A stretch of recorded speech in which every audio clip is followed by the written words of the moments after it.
Rex Spode is one of the heroes from the Invincible universe. He's kind of a jerk, to be completely honest, but he does do some pretty heroic things over the course of the Invincible story. And this video is going to go over his origin. Now, when he was a child, Rex's parents were homeless, and so was he, of course. And so they would send their son out to steal food for them. Not exactly the world's best parents. Though with superheroes, parents are usually either dead or evil. So it makes sense that his parents would suck. In fact, they are so bad that when a stranger turns up and offers to buy Rex for a lot of money, they say yes immediately without even so much as asking what the price is, or saying goodbye to their son, or asking why they want him. They just sell him in an instant. I mean, that's just terrible, terrible people. And in some respects, Rex actually might be better getting away from them, even though the people who buy him are kind of evil as well. Now, the man who bought Rex takes him to a secret compound, and he raises him basically as his own son. Rex's days are spent exercising and learning how to fight, and he gets injections to make him stronger and to make his skin and muscles tougher, so they are more resistant to explosions. This is because the scientists there also install machines in his arms that allow him to charge up objects and release their energy in the form of an explosion. Although he's only able to charge non-organic stuff, rocks, tables, chairs, anything that's not alive. Basically, the people in this compound are turning Rex into their version of Captain America, with explosive abilities on top of it. And they do this so that Rex can go on Black Ops missions, and Rex flies all over the world killing the enemies of the man who took him in. And Rex himself actually believes that he works for the government, and that he's actually a good guy. That is, of course, until the day he is ordered to attack the Pentagon and kill the leader of the Global Defense Agency, and to take out anyone else he can while he's at the Pentagon.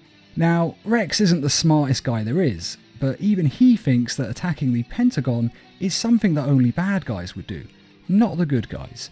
And so Rex has a bit of a crisis of conscience. Fortunately for him, he bumps into Atom Eve while she is taking out a supervillain, and he asks her for advice. They end up going back to Eve's house and talk it out, and Rex ends up sleeping there. In the morning, Eve wakes up to find that Rex is gone, and that he has decided not to attack the Pentagon. Instead, he decides to go back to his home base and have it out with his surrogate father to find out exactly what is going on. The two of them argue, and Rex ends up charging his glasses by accident, and they explode, blowing his head off. Meaning that Rex just killed the man who bought him as a child and raised him as his own. Needless to say, this does screw him up a little bit. And when this director of the facility dies, all the robots and cyborgs of the base either drop dead or have their memories wiped, erasing everything the man was up to. So when the government turn up to investigate, they don't know that Rex exists, so they don't go hunting him. But the government don't need to come looking for him, as Rex and Atom Eve come back to the facility to destroy the underground base and make sure that all of the technology there stays out of the hands of the bad guys. And the bad guys includes the government. But the government is already there, and the agents do try to stop them, and they even try to recruit Rex. But still, they manage to destroy everything and get away. And since Rex has nowhere to go, he goes back to Atom Eve's place, and the two of them start dating. And he's basically homeless / lives at Eve's. And he eventually decides to look up his parents, with the idea being that he was going to kill them. But when he got there, he saw that they were rich and happy and had had more children, and he just couldn't bring himself to do it.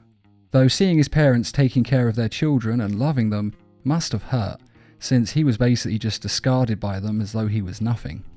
And the rest of his story you know, because that's when it's picked up by the Amazon series and the comic book.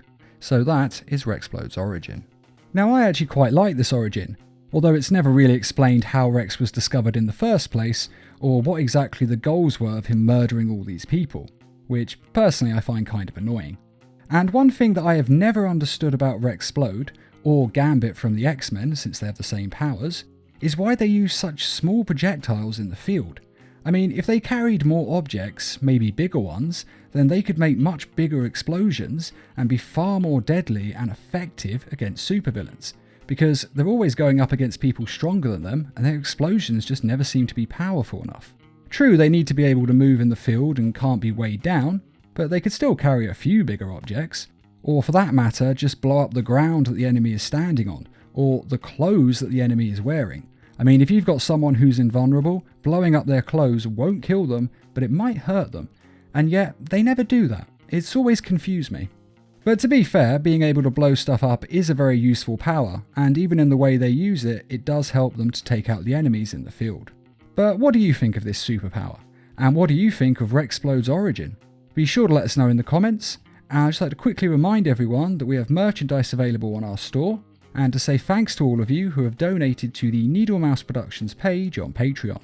And as always, thanks for watching, and feel free to subscribe, share, like, and comment.